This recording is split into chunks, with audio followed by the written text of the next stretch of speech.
여러분, 오늘 아까 말씀 주신 것처럼 어제 첫날부터 집회가 이제 뜨거워서 이게 뭐 계속 진행돼야 되는 게 맞나 싶을 정도로 너무 뜨거워가지고 저는 그냥 뭐 나는 잘 삽시다 하고 내려오려고 했어요. 근데 주제가 주제인 만큼 그렇게 해서는 안 될 것 같고, 또 이 때를 따라 지금 에어컨이 안 나오고 있죠. 결사, 항전. 75년 전 이 땅에서 에어컨의 바람이라고는 뭐 아무 필요 없었던 그때에 땀 줄줄 흘리면서 이 나라를 살려보겠다고 했던 그때를 하나님이 그리워하시는지 에어컨 안 나옵니다 지금. 근데 성령의 바람이 제공되기를 축복합니다. 성령의 바람이 불어올 겁니다. 오늘 여러분, 오늘 중요한 주제에 봉착했어요. 첫 번째 한번 슬라이드 여기 보면 한반도의 결사항전이라고 되어 있죠. 제가 지금 오늘 여러분에게 나누고 싶은 것은 한반도 역사 가운데에 여러 가지 결사항전들이 있었습니다. 여기 많은 다음 세대들이 있고 또 결사항전 중에 모든 부분들을 경험하지 못한 세대들이 또 있는데, 귀로만 들었던, 보았던, 읽었던 이런 세대들인데, 그럼 우리 믿음의 선조들은 어떤 결사항전을 했는가? 어떻게 처절하게 하나님이 주신 이 유업과 나라와 사명을 지켰는가? 거기에서부터 우리는 출발을 해야 되겠다. 여러 가지 결사항전이 역사 가운데 있었습니다. 그래서 여러분, 오늘 특별히 정말 우리가 여기서 이 의자가 또 부족해서 다음 세대는 여기 지금 불편하게 앉아 있고, 또 뒤에 어른 세대들도 함께 축복하면서 이 자리를 메워주셨는데, 모두 다 하나의 군대가 되기를 축복합니다. 그리고 저기 우리 특별히 미국에서 온 컨텐츠 팀도 함께 하고 있습니다. 근데 오늘 한반도의 주제는 미국이 개입하지 않은 적이 없는 나라가 이 대한민국이에요. 우리는 영으로 하나로 묶인 나라입니다. 그냥 뭐 육신적인 동맹국이 아니라 물리적인 세계에서 뭔가 풀어지기 전에 우리는 영적인 세계에서 복음 안에 우리는 하나 되었던 나라들이에요. 특별히 이 컨텐츠 팀 우리 함께 이 한반도에 대해서 우리가 나누고 기도할 텐데, 특별히 북한이라고 하는 나라, 폐쇄적인 나라, 적그리스도의 통치가 아직도 이루어지고 있는 그 나라를 향하여서 미국 기도팀도 우리와 함께 서주시기를 바랍니다. 그리고 여기 다음 세대, 그리고 여기 이 부모 세대 모두가 오늘 또 다른 전쟁에 참여하는 거예요. 첫 번째, 다음 슬라이드, 첫 번째 결사항전이 일제강점기 이렇게 되어 있죠. 1910년부터 1945년까지의 기간을 일제강점기입니다. 그중에 우리가 주목해 봐야 될 것은 1935년도입니다. 한번 다음 슬라이드를 보면 신사참배 강요라는 게 있어요. 일본 천황이 자기를 숭배하고 식민국을 통치하려고 했던 수단이 뭐냐 하면 신사참배입니다. 그래서 신사참배는 종교의식이 아니라 국민의 예의고 국민의 의례다 하고 공립학교부터 통과시키고, 다음에는 미션 스쿨을 억압하고, 그리고 교회까지 탄압을 하기 시작한 거예요. 여기 보면 지금 천황 신사를 향하여서 다 절하고 있는 거예요. 전부 다 기독교인이에요. 정말 안타깝게도 이러한 우리의 역사가 흑역사가 있습니다. 근데 제가 얘기하고 싶은 건 뭐냐 하면, 신사참배 얘기하면 우리가 늘 회개 주제를 얘기하는데, 저는 오늘 그걸 얘기하고 싶은 게 아니라 이러한 수많은 사람들이 일본 천황 앞에 절하고 숭배하고 우상을 섬길 때에도 결사항전하는 사람들이 있었다는 겁니다. 그 믿음을 지킨 사람들이 있었다는 거예요. 첫 번째 결사항전에 대해서 우리는 보고 있다. 다음 슬라이드를 보면 신사참배뿐만 아니라 동방노배라고 하는데, 저거는 정오에 사이렌이 딱 울리잖아요. 우리가 지금 예배를 막 하고 있어요. 정오에 사이렌이 빵 울려. 그러면 일본 천황이 있는 동쪽을 향하여서 고개를 숙이고 절을 해야 됩니다. 그게 어떤 시간이든지 간에 예배 중에라도, 여러분이 사랑하는 하나님을 만나는 기도 중에라도 그 사이렌이 울리면 동방요배를 했어야 되고, 그 밑에 보면 미소기 바라이라고 하는데 사진만 보면 저게 무슨 사우나 아닙니다. 약간 대중탕 비슷한데 지금 때밀라고 막 밀고 서 있는 게 아니고 저기서 일본 천황의 이름으로 침례를 받는 거예요. 해운대 앞바다에서, 송도 앞바다에서 일본 천황의 이름으로 일본의 천조 대신보다 더 큰 신은 없다라고 고백하고 나서 침례를 베풉니다. 한국교회가 이걸 결의를 한 거예요. 하나님 외에 다른 신이 없는데 천조 대신이 하나님보다 더 높다고 그걸 시인한 사람이 천황의 이름으로 침례를 받는단 말이에요. 다음 슬라이드를 보면 한국교회 신사참배를 가결한 날이 1938년 몇 월 며칠이요? 9월 9일이라고 되어 있어요. 감리교, 성결교, 구세군 모든 교단이 신사참배를 결의했어요. 대한민국의 가장 큰 교단이 장로교인데 장로교만 남았었습니다. 그때 이제 그 상황에도 가결이 있기 전 상황에도 이미 3분의 2의 장로교는 다 넘어갔었던 상황이에요. 수백 명이 이제 27회 대한예수교 장로회 총회 때에 신사참배를 공식적으로 우리는 가결한다고 선언할 때 일본의 순사 오랜만이네. 경찰들이 수백 명이 난입을 합니다. 긴 그 일본 돌을 꺼내들고 이제 1938년 9월 9일 날 신사참배 어떻게 할 겁니까? 총회장이 나와서 어떻게 합니까? 가결합니까? 한국교회 이걸 가결합니까? 이제 남은 게 우리밖에 없는데 가결하겠습니까? 여러분 옆에 다 일본의 경찰들이 긴 검을 빼고 있다고 생각을 해보세요. 여기서 무너지면 한국교회 다 무너지는 거예요. 우상숭배를 공식적으로 결단하는 날이었어요. 근데 이게 왜 찬성하시면 가하시면 예하시오 뭐 찬성은 의견을 물었습니다. 근데 반대 의견을 묻지 않고 통과를 시켜버려요. 왜 반대 의견이 있으면 반대 의견에 대해서 물어야 되는데 그걸 묻지 않고 통과시켰단 말이에요. 근데 한국 목사님들 다 조용해가지고 총회장도 손을 부들부들 떨면서 신사참배 가결이요. 우리는 일본 천황을 섬기겠소. 이러고 있을 때 한국 목사님들 다 숨죽이고 있을 때 미국인 선교사 한 명이 블레어라고 하는 선교사 한 명이 이건 불법이요 라고 선포해 줬어요. 반대 의견도 묻지 않고 이렇게 통과시키는 건 불법이요. 그때도 한국 선교사님들 목사님들 가만히 있었어요. 주변에 있던 또 다른 미국 선교사님들이 이건 불법이요! 라고 외쳐줬어요.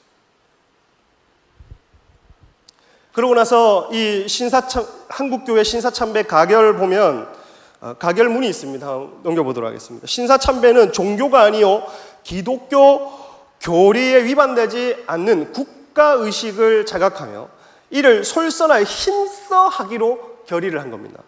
1938년 9월 9일 날 이거를 이제 가결을 땅땅 낸. 그러면 한국교회 전부 다 도미노처럼 다 무너진 거예요. 다음 신사참배를 거부한 사람 중에 우리가 잘 아는 이 주기철 목사님이라는 분이 계세요. 이분은 나는 내 하나님 외에 누구에게도 무릎 꿇고 절할 수 없다 얘기를 했어요. 여러분 아멘입니까? 네. 아멘입니까? 네. 여러분 마지막 때 이런 신앙이 필요합니다. 할렐루야. 네. 절대적인 신앙, 절대적인 믿음. 그리고 나는 더럽게 살아가느니 차라리 죽고 죽어 주님을 향한 이 정절을 지키겠다라고 얘기를 하고 이 목숨 아까워서 웃기죠? 이 목숨 아깝다고 표현합니다. 이 목숨 아까워서 그 뒤에 뭐라고 워딩을 하느냐? 예수님께만 드립니다.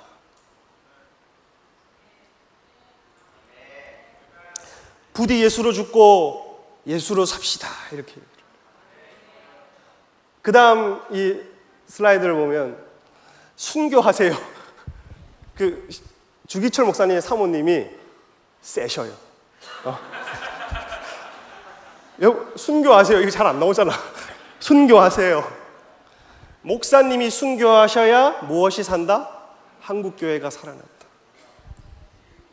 근데 진짜 이 주기철 목사님이 순교하고 나서 1년 뒤에 대한민국이 일본 식민지에서 회방이 됩니다. 할렐루야.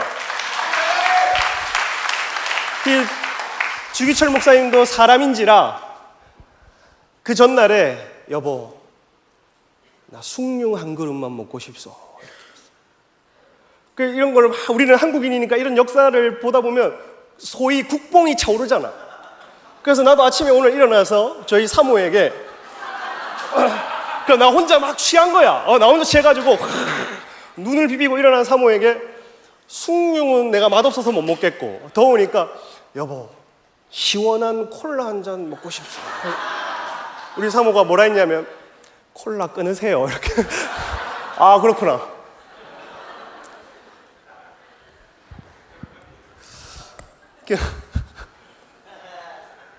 여러분 이러한 어떤 죽어도 예수 앞에 죽겠다고 하는 결단, 살아도 예수 앞에서 믿음 지키고 살겠다고 하는 그 결단, 그게 여러분 우리 세대에게 필요합니다. 왜냐하면 지금은 주님 다시 오실 마지막 때거든요. 다음 슬라이드를 보면 무릎 꿇지 않은 자 40만 명이 있어요. 일본 총독이 일본 제국회의에서 한국 통치는 잘 돼가고 있냐라고 물으니까 일본 총독이 뭐라고 얘기를 하냐면 조선에는 죽음을 두려워하지 아니하는 40만의 군대가 있는데 그것은 그리스도인입니다라고 얘기를 하는 거예요. 그 당시에 대한민국 인구의 1.8%예요. 1.8%만 무릎 꿇지 않는 신앙, 무릎 꿇지 않겠다고 하는 신앙 1.8%만 있으면 산다는 겁니다. 저와 여러분이 이런 믿음의 고백이 있기를 축복합니다. 부산에도 여기 증평에도 인천에도 우리 미국 심지어는 미국에도 여기 여타 다른 지역에 오신 분 모두 그 도시에는 무릎 꿇지 않는 자들이 있는데 그들의 이름을 그리스도라고 부릅니다. 여러분의 도시가 그렇게 칭함받기를 축복합니다. 그 다음 슬라이드를 보면 무릎 꿇지 않는 40만, 누구든지 사람 앞에서 나를 시인하면, 이거 특별히 제가 신경 써서 영어로 이제 요 두 구절만 준비했기 때문에 다 같이 한번 읽어보도록 하겠습니다. 이 구절, 첫 번째 구절 읽어보도록 하겠습니다. 누구든지, 시작. 누구든지 사람 앞에서 나를 시인하며 나도 하늘에 계신 내 아버지 앞에서 그를 시인할 것이요. 두 번째 구절 읽어보겠습니다. 시작. 누구든지 예수를 하나님의 아들이라 시인하면 하나님이 그의 안에 거하시고 그도 하나님 안에 거하시고. 여러분, 우리가 예수만이 주님이시다 내 입으로 시인하면, 내 입이 육신을 가진 사람들은 입만 살아가지고 이렇게 얘기할 것 같지만 우리 안에는 예수님이 살아 움직인다는 겁니다, 여러분.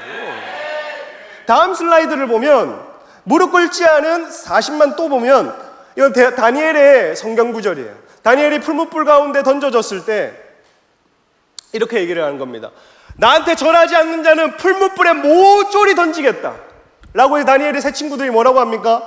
왕이 우리가 섬기는 하나님이 계시다면 우리를 맹렬히 타는 풀무불 가운데서 건져내시겠고 왕의 손에서도 건져내시리다. 그렇지 아니할지라도 나는 왕의 신들을 섬기지도 아니하고 왕이 세우신 신상에게 절하지도 아니하겠다라고 얘기를 해요. 그리고 그 다음 슬라이드를 보면 왕이 또 말하여 이르되 내가 보니 결박되지 아니한 몇 사람이 있다고요? 4사람이 있습니다.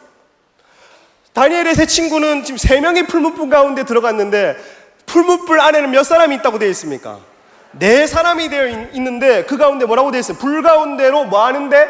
불 가운데 심지어 다닌다고 합니다. 그리고 뭐라고 합니까? 그 넷째의 모습은 뭐의 아들? 신의 아들들과 같다. 4명이 풀무불에 빠졌는데 넷째 누구냐? 예수님이 함께 하시는 거예요. 여러분, 우리는 이렇게 얘기를 해요. 아, 고난이 있다, 환난이 있다, 어려움이 있다, 핍박이 있다, 힘듦이 있다. 이렇게 얘기를 할 때 하나님 이거 싹 거두어 가주면 좋겠습니다라고 얘기를 해요. 이러면 하나님이 살아계시다고 얘기를 합니다. 뭔가 고난과 환난과 어려움이 싹 거두어 가지면 그때서야 하나님 살아계시군요라고 얘기를 하는데, 여러분, 성경의 역사나 구약의 여러 사례들, 그리고 오늘 본문들을 찾아보면 그러지 않아요. 여러분, 고난과 어려움과 환난을 거두어 가시는 게 아니라 고난 가운데 우리 주님이 우리와 함께 계시는 겁니다. 그러니 풀문불 가운데도 다니는 거예요. 따르시면 감사하겠습니다. 하나님이 우리와 다시 한번 하나님이 우리와 아멘. 하나님이 우리와 함께 하는 겁니다. 하나님이 이 민족과 함께 하는 겁니다, 여러분.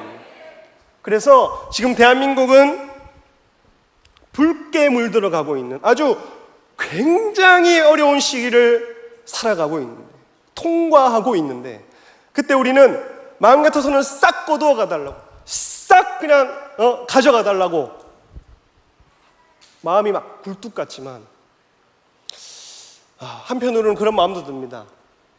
교회가 악하기 때문에, 영적인 원리는 그렇거든요. 교회가 악하면 악한 지도자가 세워지는 게 당연한 겁니다. 교회가 악하면 악한 지도자가 인간 막대기가 되어서 하나님의 성전으로부터 치는 게 당연한 거예요. 만약에 이 악한 이 상황과 어려움을 우리가 지금 직면하고 마주하고 통과하고 있는데, 이것이 그냥 정결과 정화를 위해 지나가야 되는 때라면 하나님, 주님과 함께 걷게 하옵소서. 주님과 함께 통과하게 하옵소서. 불 가운데 거니시는 하나님, 하나님이 우리와 함께하여 주옵소서. 그러한 신앙이 있기를 축복합니다. 여기 보면 결상전에 세 가지 원동력이 있어요. 첫 번째 보면 성경에 대한 절대적인 확신이에요. 따라해서요. 성경에 대한 절대적인 확신. 두 번째, 천년왕국과 그리스도를 기다리는 재림신앙. 그 당시 우리 믿음의 선조들은 천년왕국을 실제적으로 믿었습니다. 성경을 오류가 없다고 믿는 사람들은 거의 대다수가 예수 재림 이후에 천년왕국이 있다고 믿었어요. 이 반국가 세력으로 또 감옥에 잡혀갑니다. 왜냐하면 그럼 일본 망하라는 소리냐? 그러면 우리 일본 대제국이 망하라는 소리냐? 천황 죽고 예수 살라는 소리냐?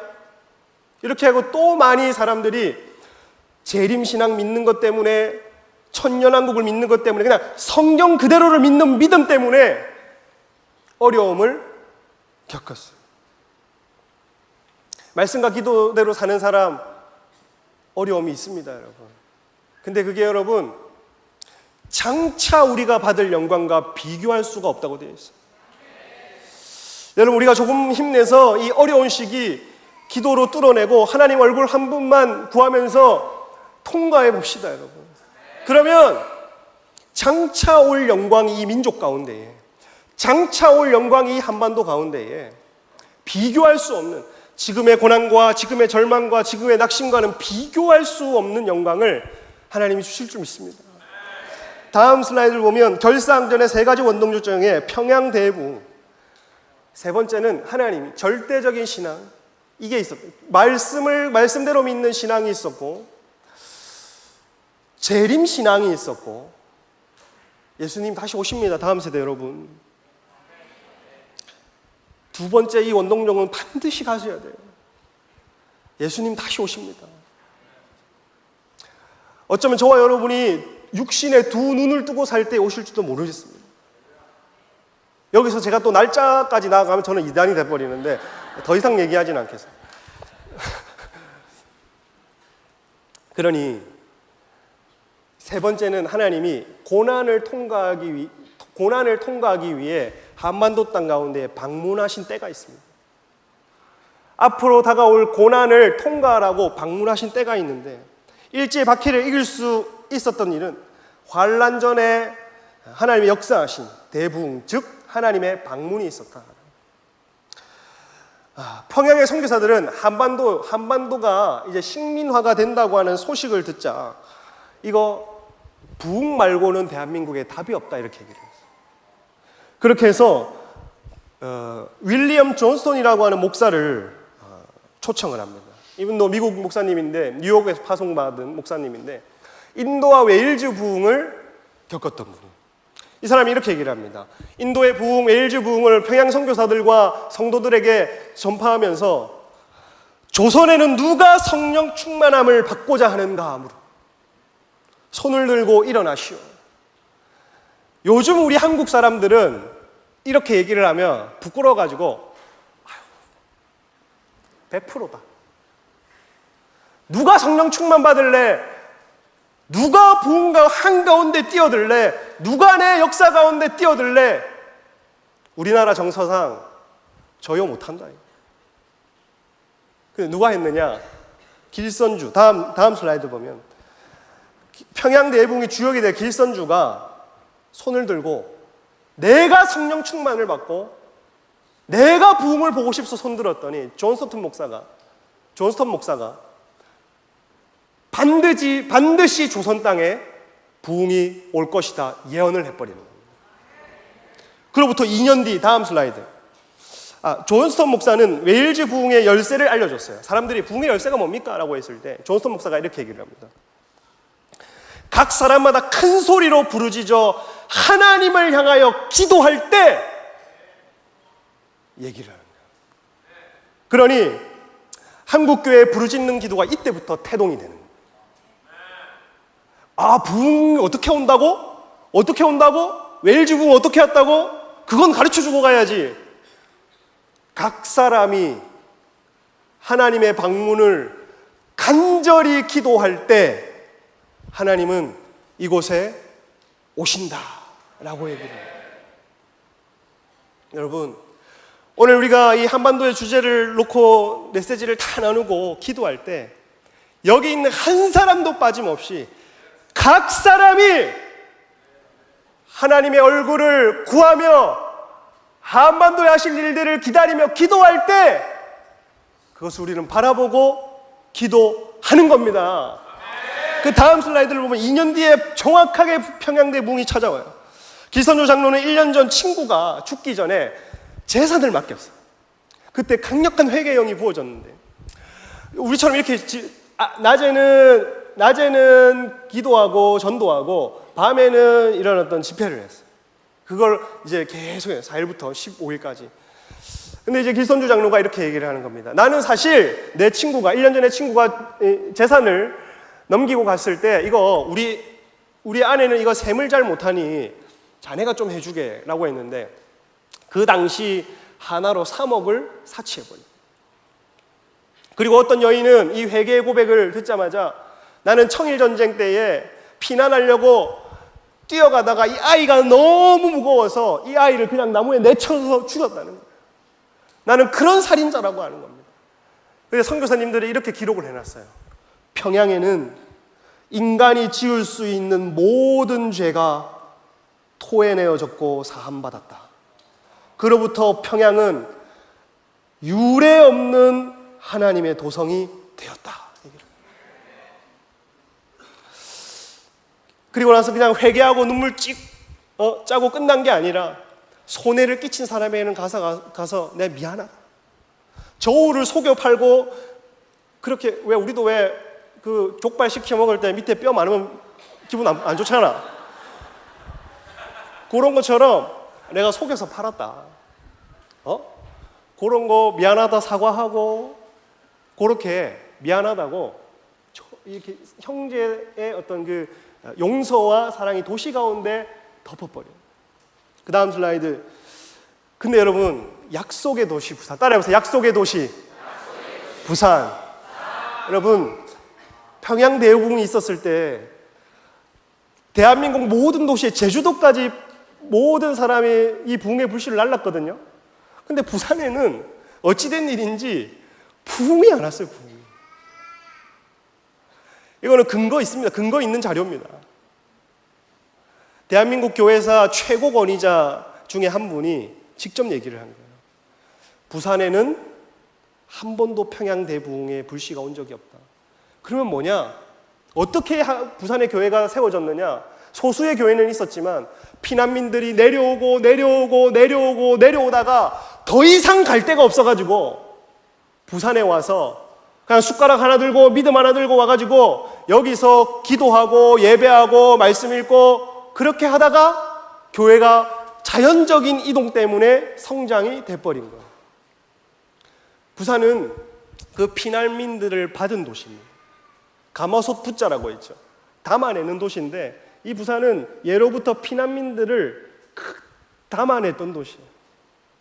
근데 피난민들만 담아낸 게 아니라 하나님이 복을 주셔서 북한 성도들의 기도, 북한 성도들의 영성, 북한 성도들의 믿음, 이 사람들의 어떤 그 유업이 부산 땅 가운데 고스란히 왔습니다. 그래서 부산 부흥의 키가 뭐냐 하면 여러분 북한을 위해서 기도하는 겁니다. 북한의 해방을 위해서 기도하는 겁니다. 복음으로 통일을 달라고 기도하는 겁니다, 여러분. 이게 우리 빚진 자. 우리가 섬겼는데요 라고 할 수 있죠. 부산이 그때 많은 100만 명의 피난민들을 섬겼으니까. 인플레이션이 막 이러. 왜냐면 인구가 막 오고 전부 식량이나 거주지도 다 모자란데 전부 몰려오니까 부산에 기근이 있으면서도 내어주고 섬겼어요. 우리가 섬겼는데요 할 수 있지만 받은 게 더 많습니다. 여기서 누군가가 피난 와서 자기도 없는 중에 기도를 심어준 땅이라는 거예요. 예배를 드려준 땅이라는 거예요.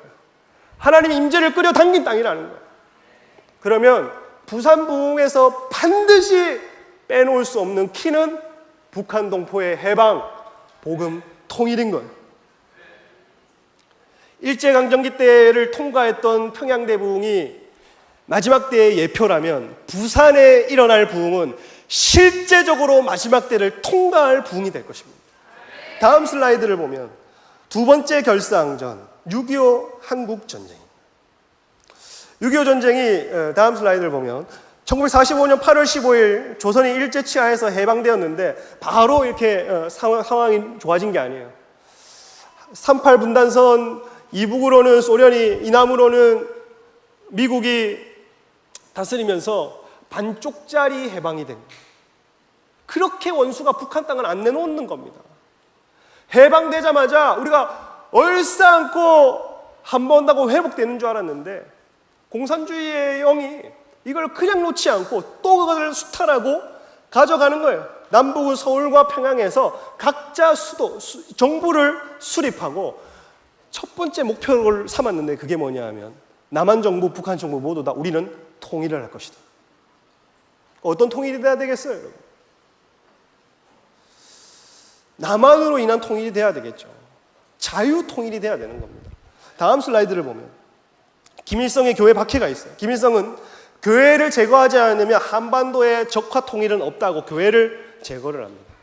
김일성은 여러분 들으신 분 잘 알겠지만 기독교 집안인데 강반석이라고 하는 어머니가 신실한 기독교인이었어요. 근데 그분에게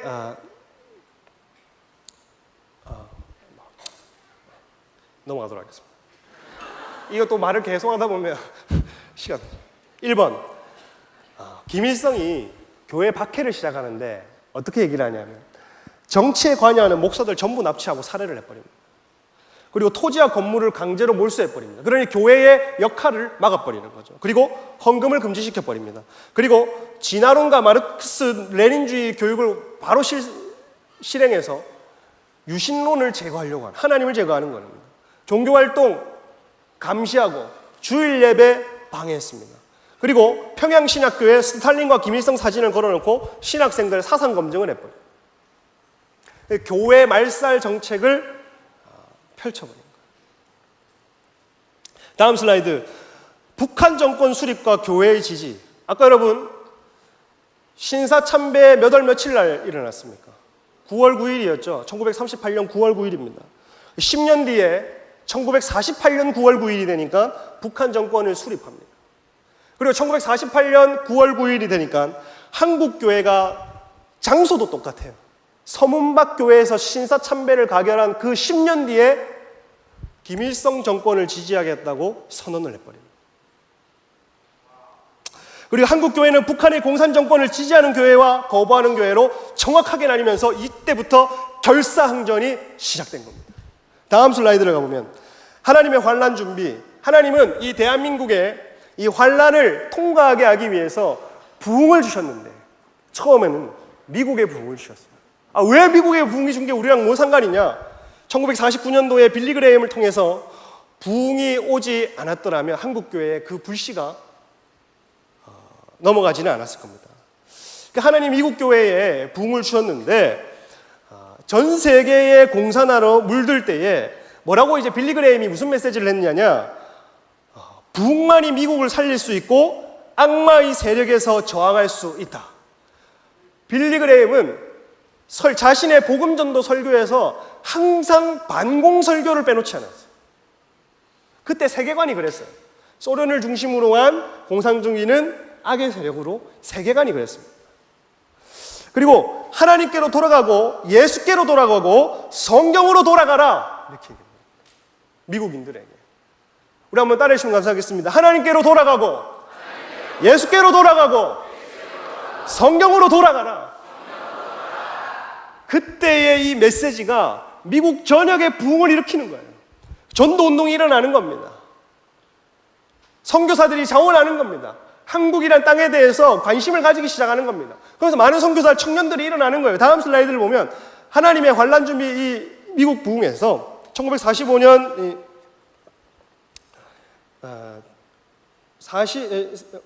50년 3월에서 5월 사이에 9주 동안 미국의 부흥을 빌리 그레이엄과 함께 바피어스라고 하는 목사님이 부흥을 이끌었습니다. 근데 한국교회의 선교사, 한국교회의 목사님들도 한국교회에 이렇게 공산화가 되고 있고 적화로 물들고 있는 이 땅에 부흥만이 아니면 답이 없다. 하나님의 방문이 아니면 답이 없다. 라고 바피어스 목사를 초청을 해요. 9주간 구국복음 전도운동이라는 것을 확산하는데 40여 개의 비기독교 학교에 10만 명의 불신 청년, 청소년들에게 복음을 전합니다. 그리고 대구시청이 11일간 대규모 경기장을 빌려주고 그때 6만 명이 모였어요. 그리고 9주 동안 매주 3,000명씩 회심이 일어나기 시작해요. 그러니까 6.25가 일어나기 2달 전에 6.25가 일어나기 2달 전에 하나님은 미국의 부흥을 계획하시고 이 미국의 부흥이 한국으로 넘어가기를 원하셨고 이 한국의 부흥이 정확히 전쟁이 일어나기 9주 전에 전국을 한번 쓸어가 버리는 거예요. 환난을 뭐하라고? 준비하라고. 나를 만난 그 사랑과 교제로 환난을 통과하라고. 하나님이 한국 땅 가운데에 방문하시는 거예요. 다음 슬라이드를 보면 미국 부흥은 전 세계 여러 형제국들을 어둠에서 빛으로 일깨우고 잿더미에서 일으키기 위해 주신 부흥입니다. 그래서 미국 선교사들이 많은 열방으로 가서 많은 민족들을 깨웠죠. 그럼 한국의 부흥은 뭐냐 하면 다가올 환난을 통과하고 아시아를 깨우기 위한 부흥입니다. 아시아를 깨워서 마지막 때를 준비하는 부흥입니다. 다음 6.25 전쟁이 발발하는데 한국 전쟁 발발해요. 1950년 6월 25일 새벽 4시에 한국 전쟁이 발발합니다. 3일 만에 서울 수도가 함락이 돼버리고 7월 20일에 대전이 함락돼 버립니다. 경남까지 진격하면 100만 명이 부산으로 피난 오는 상황이 돼버린 거예요. 부산까지 함락되면 모든 나라가 잠식되고 패배하게 되는 상황이 몰리게 된 겁니다.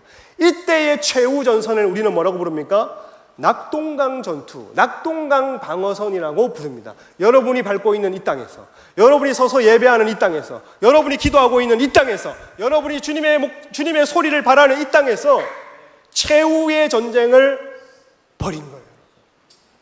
다음 슬라이드를 보면 하나님의 전략 인천 상륙 작전이 있었어요. 인천 상륙 작전은 하나님의 전략이에요, 여러분. 메가더 장군이 그냥 인천 상륙 작전을 한 게 아니라 영등포 한 언덕에서 본인이 얘기합니다. 나 하나님의 계시를 받았다. 전쟁 중에도 매일 성경 한 장을 읽고 전쟁 중에도 매일 기도를 하며 하나님의 전략을 보였어요. 그 본인이 표현하기 계시를 받은 날이 6월 29일인가 그럴 거예요.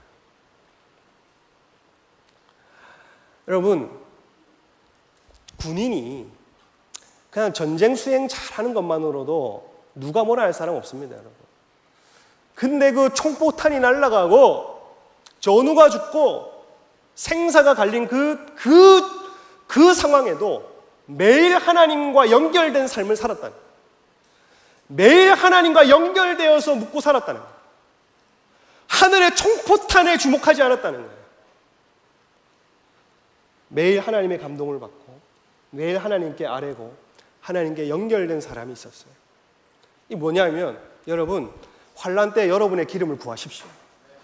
환난 중에 여러분의 기름을 취하십시오, 여러분. 매일매일 취하십시오. 그래서 미국 선교사들이 재입대를 합니다. 인천 상륙작전이 배후에는 미국인 선교사들이 재입대를 해요.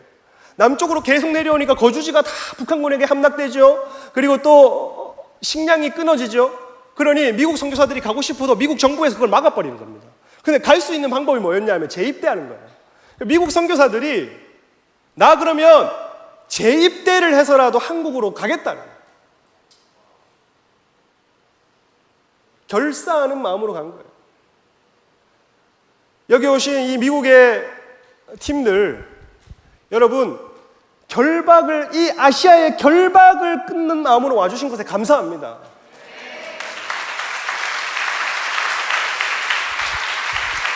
여러분의 선조들의 그 정신을 이어받으시길 축복합니다.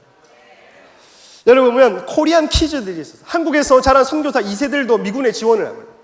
왜냐면 얘네들이 어릴 때 인천 앞바다에서 막 배 타고 놀던 애들이에요. 그런 애들이에요. 이런 애들이 인천 앞바다에서 막 놀던 경험이 있으니까 바로 인천 상륙작전의 그 전략 요원으로 채택이 되는 거예요. 거기 환경을 잘 아니까 언제 밀물이 들어오고 썰물이 들어오고 언제쯤 이걸 작전을 수행해야 되고 달에 며칠에 이걸 해야 되느냐, 그곳에 전략을 수행하기 위한 자원으로 코리안 키즈들이 일어나요. 한국에서 태어난 2세들이. 제가 이걸 읽으면서 코리안 키즈들, 한국에 태어난 2세들도 이 한국이 중요하고 아시아에 이 한국이 중요하다는 걸 알고 이렇게 깨어 일어나는데, 제 마음에 여러분, 한국은 지금 막혔습니다.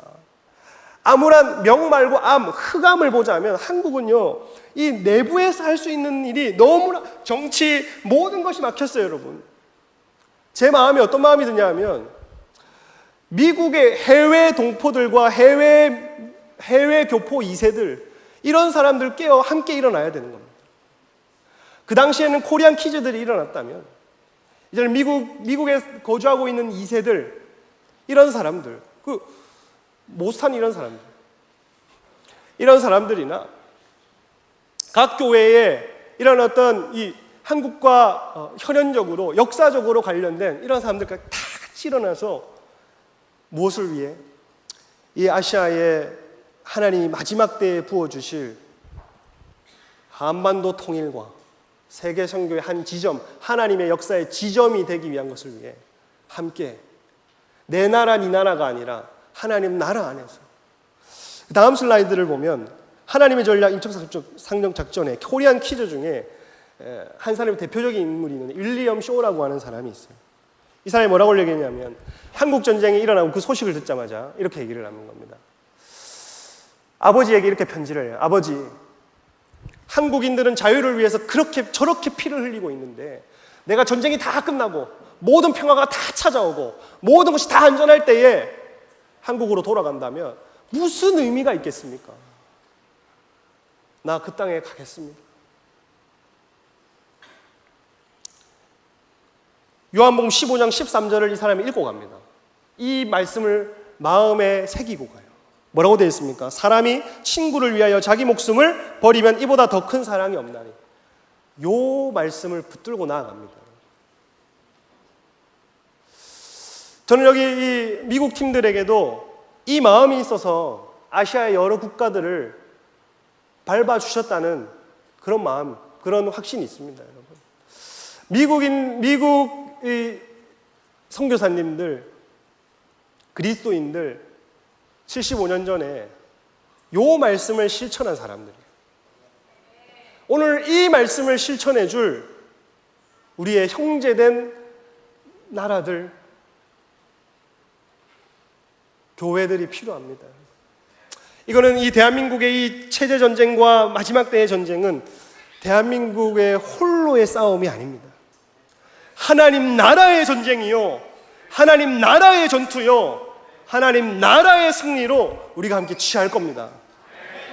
두 번째 슬라이드, 다음 슬라이드를 보면 메가더는 인천 상륙작전에 북한군을 진멸시키고, 아까 제가 받았던 계시라고 하는 게 요게 반드시 북한군을 진멸시키고 통일을 이루어 계시라고 하나님께 받고 갑니다. 한국의 구할 전략을 메가더가 이렇게 얘기를 하는 거예요. 그 전날 인천 상륙작전을 펼치기 전날에 군대 그 전략책들을, 전쟁 전략책들을 막 다 뒤져 보는데 내일 인천 상륙작전을 해야 되는데 이 마음의 안정이 없는 거예요. 답이 없는 겁니다. 근데 마지막으로 잠들기 전에 메가더가 성경을 핍니다. 성경을 피고 뭐라고 얘기를 하냐면 대한민국이 살 길은 이 책밖에 없다. 대한민국이 살 길은 이 책 안에 있는 살아계신 하나님밖에 없다고 책을 덮어버리고 기도하고 잠들어 버립니다. 할렐루야! 대한민국이 살 길은 하나님뿐이에요. 이 나라가 어떻게 태어났습니까, 여러분? 하나님이 태어나게 해주신 나라 아니에요. 하나님이 기도하게 하셔서 태어나게 한 나라 아닙니까, 여러분? 그러면 우리가 살 길, 우리를 나게 하신 분이 하나님이요, 우리를 키워내신 분이 하나님이요, 우리를 이렇게 성장하게 하시는 분이 하나님이요, 우리의 시작이 하나님이요, 우리의 끝이 하나님일 줄로 믿습니다. 그 다음 보면 하나님의 전략 또 보면 이 인천 상륙이 얼마나 어려웠냐면 조수 간만의 차가 9.4m로 계속 오르락내리락. 근데 이게 어떻게 되냐면 2시간마다 이 놓쳐버리면 갯벌이 3.4km가 쫙 펼쳐지는 거예요. 그러니까 이게 전쟁 수행이 안 되는 겁니다. 전략 수행이. 착륙지가 또 모래사장도 아니야. 4.5m 방파제 벽이 돼 있어가지고 사다리 타고 넘어가더라고. 사진을 찾아보니까 사다리를 막 타고 넘어가야 되고, 그리고 한 달에 3일밖에 성공할 수 있는 날이 없어요. 그러면 9월 15일 날 인천 상륙작전을 실패했으면 다음 달로 넘어가야 되는 겁니다. 그럼 우리는 낙동강 전투에 살아남았을지 의문이죠. 성공률이 5,000대 1이었는데 목숨을 아끼지 않은 형제 사랑과 하나님과 연결된 삶이 불가능을 가능으로 만들어버린 겁니다. 할렐루야! 마지막 때는 여러분 형제 사랑이 풀어져야 되는 거예요. 마지막 때에 신앙생활하는 사람들, 몸이 없는 사람들 혼자 버티기 힘듭니다, 여러분. 왜 요한 사도가 너희를 형제 사랑하라고 얘기하는 줄 아세요? 왜 계시록 앞에 너희가 형제를 사랑하지 않으면 하나님 사랑하는 거 아니라고 왜 그렇게 경고하는 줄 아세요? 마지막 때는요, 반드시 나 하나의 신앙마저도 붙들어 살기 힘든 때에 옆에 우리 몸된 지체가 없으면 죽는 겁니다. 이때는 조선인들의 세계관 안에서는 마지막 때였어요. 천년왕국을 기다렸단 말이에요. 이 돌파를 이루어낸 것이 형제 사랑과 하나님과 연결된 삶이었다. 다음 보면 전세 역전 서울 수복을 합니다. 1950년도 9월 28일 날 서울 수복을 하는데 평양도 점령을 해요. 1950년 10월 19일 날. 그리고 중공군이 개입을 합니다. 1950년 12월 6일 날. 근데 이 평양에도 자유가 왔거든요. 막 시장 경제가 이루어지고 학교가 문을 열고 막 얼싸안고 예배가 다시 회복되고 이랬는데 중공군이 갑자기 개입되면서 이 자유가 46일만 탁 진행되고 지금 75년 동안 적그리스도의 통치를 받고 있습니다. 다음 슬라이드를 보면 우리의 남은 사명, 북한 구원과 통일한 겁니다. 다음 슬라이드, 북한교회 폐쇄. 1958년 몇 월 며칠 북한교회 폐쇄한다고요? 1938년 신사참배 9월 9일. 북한 정권을 지지하는 한국교회의 결의 1948년 9월 9일. 북한 김일성 정권 수립 1948년 9월 9일. 북한교회 공식 폐쇄 1958년 9월 9일. 지하교회 시대가 돌아옵니다. 해방 후 순교자의 수가 3만 명이 돼버리는 거예요. 공개적인 신앙 고백하기 때문에 죽은 사람들이 대다수입니다. 그리고 예배에 발각되거나 이렇게 죽기 살기로 신앙생활을 했던 거예요. 그냥 지나가다가 들킨 게 아니에요. 공개적으로 나 예수 믿는다고 순교한 사람이 제일 많고, 하나님을 너무 예배하고 싶어서 4명, 5명씩 모여서 숨어서 예배하다가 발각돼서 기꺼이 죽겠다고 죽은 사람이 그 다음 순위를 차지합니다. 숫자에서. 이렇게 죽은 사람이 해방 이후에 3만 명입니다. 여러분, 1980년도에 우리가 어제 우리 예준 목사님이랑 얘기를 나눴지만, 저희 대한민국의 남은 사명 중에 하나가 10만 선교사 파송입니다. 1974년도 익스플로어랑 1980년도에 부흥 때에 100만 명 이상이 모이는 집회였어요. 그때도 이제 빌리그램 초대되고 또 여러 CCC의 김중근 목사님이나 이런 분들이 메시지를 전하는데, 한국교회 10만 선교사 파송하기를 결단하십니까? 동의하십니까? 할 때 100만 명에 모인 사람들이 예라고 했습니다. 근데 한국교회 지금 많이 잡아봤자 2만 5천 명 선교사를 파송했어요. 이것도 많은 겁니다. 근데 여러분, 그러면 나머지 7만 5천 어떻게 해야 되나? 이렇게 생각했는데, 제가 계속 드는 마음은, 북한에서 공개적으로 자기의 신앙을 밝히다가 발각돼서 죽은 이 3만 명도 순교자, 선교, 그 피의 반열에 들어가야 된다. 그 나머지 4만 5천이 남았어요. 하나님, 우리 대한민국 선교하는 나라 되겠습니다. 열박의 복음을 전하는 나라 되겠습니다. 근데 이 다음 세대 선교가 끊어지고 그 유업이 끊어지고 전부 다 이제는 기성세대밖에 선교 다음 세대 바톤을 넘겨줄 사람들이 없는 거예요. 너무 편해진 세대. 한국 아니면 다른 데 적응을 못하는 세대가 지금 난 거예요. 대한민국 수도가, 이 수도 물이 제일 깨끗합니다, 여러분. 근데 우리는 요새 어떻게 해요? 필터 쓰잖아, 필터. 그 외국에 적응을 못 한다니까. 몸에 병 생긴다고. 그러니까 이 한국의 편리함과 안락과 안주함 때문에 4만 5천은 안 채워집니다. 어떻게 채워져야 되겠어요, 여러분? 북한 동포 해방시켜서 복음 통일 이루어서 함께 남은 사명 이루어야 됩니다. 남은 4만 5천 원. 휴전, 다음 슬라이드 보면, 아까 공개적 신앙 고백할 때 왜 그 김일성, 김정일 사진이 이렇게 있었잖아요. 그게 장대영 교회가 있었던 자리입니다. 거기에 김일성 우상이 세워진 거예요. 저기 보면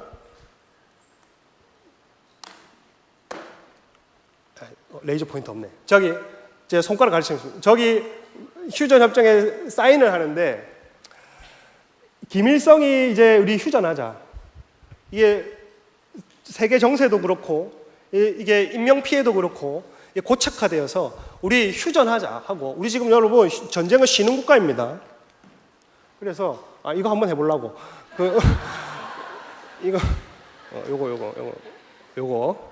요거 김일성이 사인하고 중국 대표가 사인하고 미국을 대표하는 유엔군이 사인했어요. 누구 사인만 없어요? 한국 사인이 없죠, 여러분. 한국은 여기 동의하지 않았습니다. 지금이 북한을 해방할 기회인데 휴전은 무슨 휴전이냐? 북진 통일을 원한다. 계속 북한을 향해 나아가고 반드시 영혼을 구원할 거다 하고 사인 안 해버립니다. 근데 왜 지금 우리 체제전쟁 가운데 중국이 개입되느냐? 이때 사인했기 때문에. 이 대한민국의 지금 체제전쟁이 왜 중공군이 개입돼가지고 이렇게 골머리를 싸고 있느냐? 요거. 요 놈이랑 요거. 다음 슬라이드. 한국 성명서로. 이게 휴전 협정이 이제 선언되고 나서 이승만 대통령이 따로 성명서를 발표했습니다. 이거 여러분, 우리의 사명이라고 생각하고 보십시오. 당분간 공산 압제에서 계속 고생하지 않으면 안 되게 될 우리 동포들에게 우리는 다음과 같이 외친다. 북한 동포여, 희망을 잃지 마시오. 우리는 여러분들 잊지 않을 것이며 모른 체 하지도 않을 것입니다. 한민족의 기본 목표, 그러니까 우리의 사명이 여기 적혀 있다는 겁니다. 한민족의 기본 목표가 뭐냐면 우리 강토와 동포를 뭐하고 다시 찾고 땅을 찾고 영혼을 구해내는 게 우리의 목표라는 거예요. 그리고 계속 남아있으며, 이게 계속 남아있습니다. 계속 남아있으며 결국 뭐하고 말 것입니다? 성취되고 말 것입니다. 할렐루야! 이게 우리 대한민국의 남은 사명이고 기본 목표라는 거예요, 여러분. 그냥 여기 있는 사람들이 그냥 내 배부르고 등 따시고 내 삶과 내 안위 위해서, 내 그냥 집 문제 위해서, 내 재산 문제 위해서, 그냥 내가 먹고 사는 문제 위해서, 그게 우리 삶의 기본 목표가 아니라는 거예요. 그냥 여기 있는 청년들, 청소년들 그냥 내 직장 생활, 이직 더 좋으니, 그냥 인서울에서 연봉이 더 오르고, 인서울에서 원하는 대학 가고, 이게 내 이 땅에 사는 삶의 기본 목표가 아니라는 겁니다, 여러분. 반드시 우리의 기본 목표는 우리의 강토를 되찾는 겁니다. 금강산에서 좀 산기도 좀 해보고 16,000몽이라며 식후경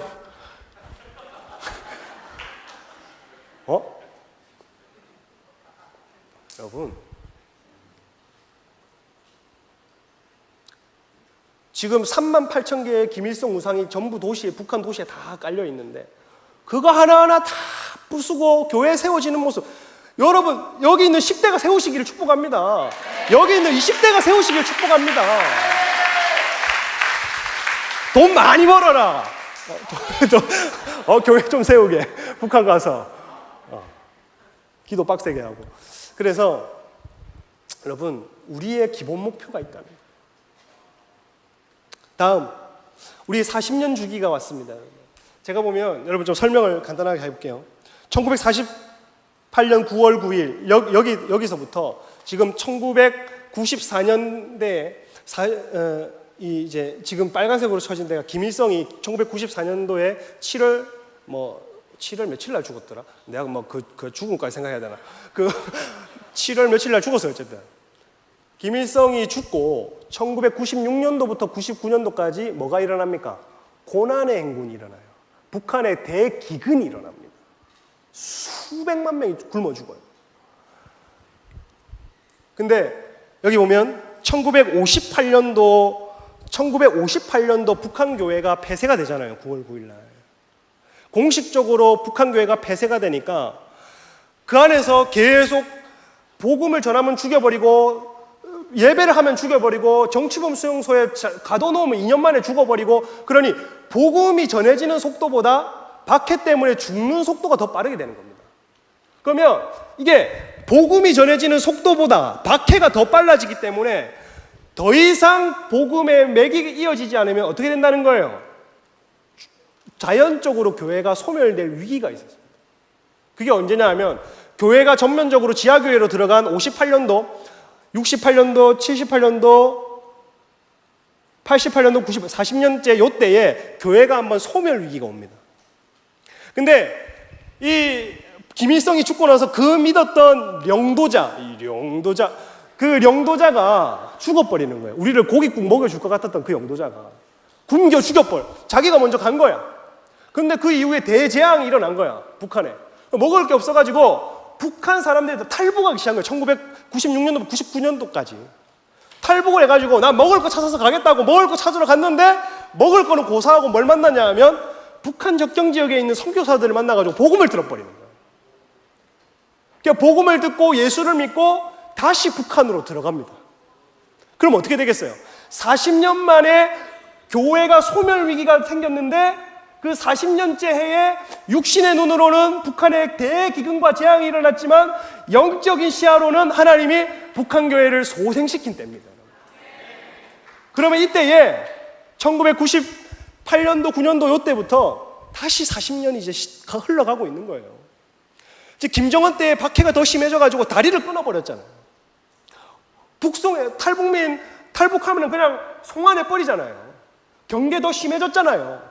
그러면 지금 이대로 지금 2000년대, 2010년대, 2020년대, 2030년대가 되면 다시 40년 주기가 오는 거예요.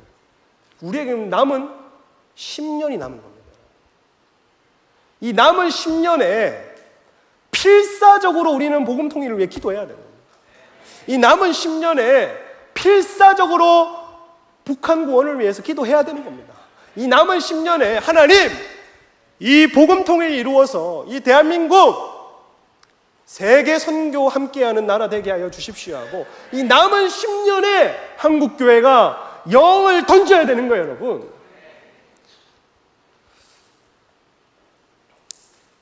이제 간단하게 이 말만 하고 마치겠습니다. 여러분, 제3의 결사항전이 이제 들이닥친 거예요.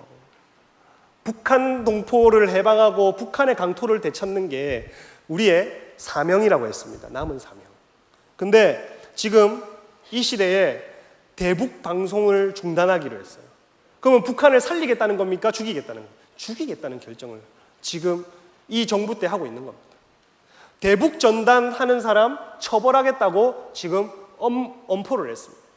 그럼 북한을 살리겠다는 겁니까? 죽이겠다는 결정을 하는 거예요. 대북 불법 송금 해버려. 이거 북한 정권을 살리는 거지 북한 영혼을 살리는 게 아니라, 그럼 북한을 땅을 살리겠다는 겁니까? 죽이겠다는 결정입니다. 탈북자를 이제 막 송환하는 거예요. 송환하면 어떻게 돼요? 2년 만에 죽어버린다니까. 그건 뭐냐? 북한을 살리는 길이에요? 죽이는 길을 결정하고 있다니까요. 그리고 또 교회 지금 탄압하고 교회 압수수색하고 막 이런 일이 일어나고 있죠. 다시 한 번 더 이 나라가 붉게 문들려고 하니까 초창기처럼, 그때 초기처럼 다시 교회를 흔들려고 하는 거예요. 제3의 체제전쟁이 시작되었습니다, 여러분. 여러분, 일어나시기를 축복합니다. 함께 우리의 남은 사명을 이루시기를 축복합니다. 우리에게 남은 기본 목표를 우리는 다시 저와 여러분의 입으로 한번 선포하고 한번 기도하도록 하겠습니다. 아까 대한민국 성명서 부분 한 번만 띄워주시겠어요? 이거 한번 여러분 다 같이 한번 일어나시겠습니까? 예배팀도 나와주시면 좋겠습니다.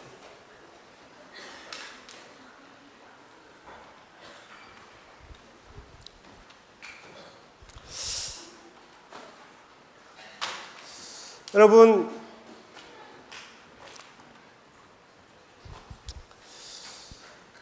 이 나라의 남은 기본 목표와 남은 사명을 위해서 기도하고자 하는 자들, 다시 결사항전으로 이 나라를 사수하고 이 나라의 남은 부르심을 이루고자 하는 자들, 한번 좀 더 앞으로 당겨서 나와주시면 좋겠어요. 길선주처럼 나오세요. 길선주처럼.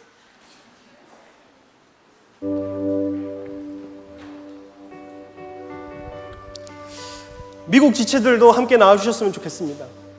저희가 삼겹줄은 끊어지지 않는다고 했어요. 함께 싸우는 겁니다.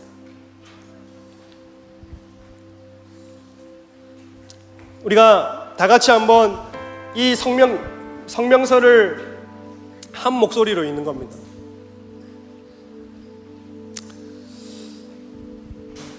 제가 하나 둘 셋 하면 같이 여러분의 사명이라 생각하고 여러분의 부르심이라 생각하고 다 같이 한번 읽어보겠습니다. 여러분, 7월 27일 날이 이게 성명서가 발표된 날이라 했죠.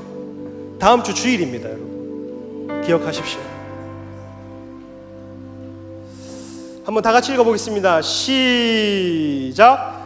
당분간 공산압제에 계속 고생하지 않으면 안 되게 된 우리 동포들에게 우리는 다음과 같이 외친다.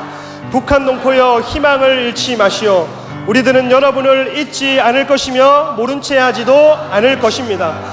한 민족의 기본 목표는 북쪽에 있는 우리 강토와 다시 찾고 구해내자는 목표는 계속 남아있으며 결국 성취 말 것입니다. 아멘! 아멘!